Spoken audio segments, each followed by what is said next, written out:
Hey, what's up everyone? Adam here at Betterfit, and welcome along to another video. We finally got that one out. Cool, so today we're going to be talking about hamstring tendinopathy or hamstring tendinitis. So itis being the key part there around this. So it's an inflammation of the hamstrings, and it's the part of the hamstrings is further up. So the closer to the, you can't really see there, but closer to the sort of buttock fold, the buttock crease around there. So it's going to be inflammation of that, and it's typically done from overstretching that those muscles. And once it's overstretched, it's not going to be sort of strong as well. So it's not just about that it's completely lengthened, it's also that it's not as strong and stable as well, causing some issues. So we're going to go over that. So it's also called yoga butt. It's not like a legit sort of scientific term, but it's what it's commonly known as. So let's get rid of this. So some exercises when you're doing yoga. I'm not much of a yogi myself. I stretch after exercise and everything like that because it's very, very important. But I'm by no means a yoga practitioner, so forgive me if I mess any of these up.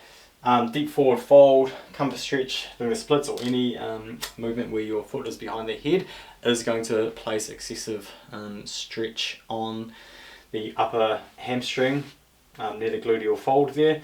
So we want to try and limit these as much as we can. So be very careful around those movements. Ask your yoga instructor what you can do sort of instead of those movements.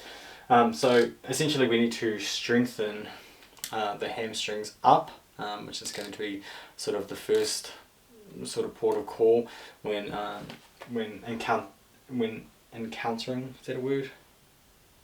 Yeah, I'm pretty sure it is. When encountering that this condition. Cool. So let's have a look and see what we can do. So basically we've got sort of like leg curls, like hamstring lying leg curls or seated leg curls at the gym to try and strengthen up. Obviously just starts at a low intensity and then work your way up from there. We could do things like Romanian deadlifts.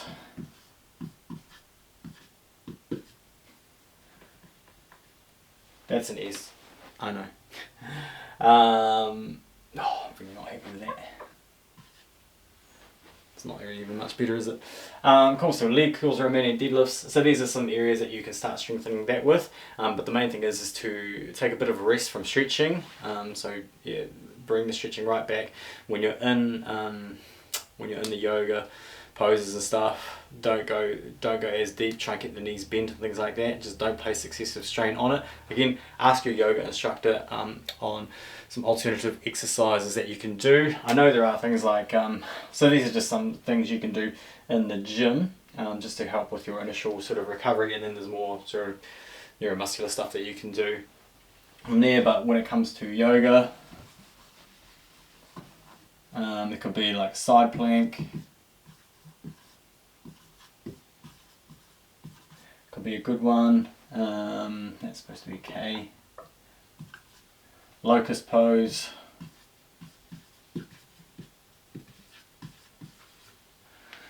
Cool, so that's going to be another good one. What else do I have here? Balancing stick.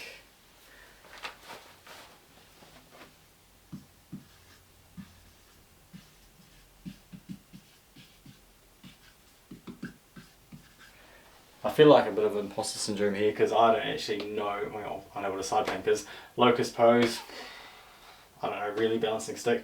I don't actually know what these are, but from what I've read, these are the movements that will increase your hamstring sort of strength and reduce the stretch around your hamstrings, around the proximal end of the